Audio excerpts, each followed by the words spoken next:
எல்லோருக்கும் வணக்கம். எல்லாரும் எப்படி இருக்கீங்க? உங்களை மீண்டும் சந்திப்பதில் பெரும் மகிழ்ச்சி. நாம திருவள்ளுவர் எழுதிய ஆகச் சிறந்த திருக்குறள்களை பார்த்துட்டு வரோம். நம்ம இன்னைக்கு பார்க்கக்கூடிய திருக்குறள் அற்புதங்க. எப்படிங்க இவரால் மட்டும் இப்படிலாம் எழுத முடியுது? வாங்க பார்க்கலாம்.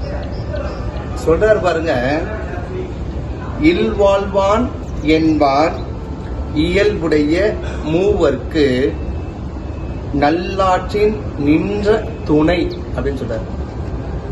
எப்படிங்க இவரால் மட்டும் இப்படிலாம் சொல்ல முடியுது? அருமையா சொல்றாருங்க. என்னங்க ஒன்றும் புரியலையா? நான் சொல்றேன்.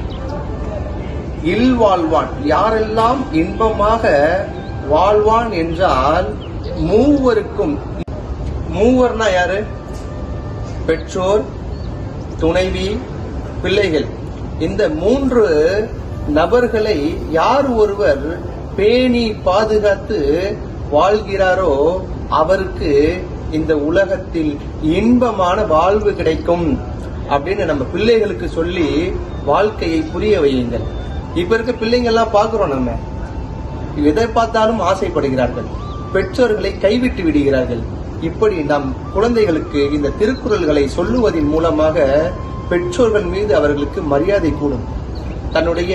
தன்னை நாடி வரக்கூடிய துணைவியோடு இருக்கக்கூடிய அந்த நொடி பொழுதை நினைத்து மகிழ்வார்கள்.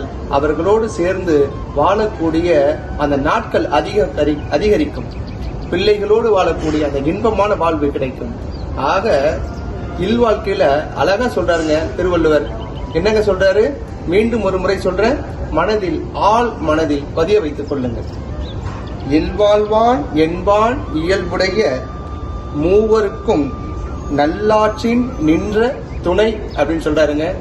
மீண்டும் ஒரு அழகிய சந்திப்பில் உங்களை சந்திக்கும் வரை உங்களிடமிருந்து விடைபெறுபவர் உங்கள் முனைவர் பா. மொய்தீன் பாஷா.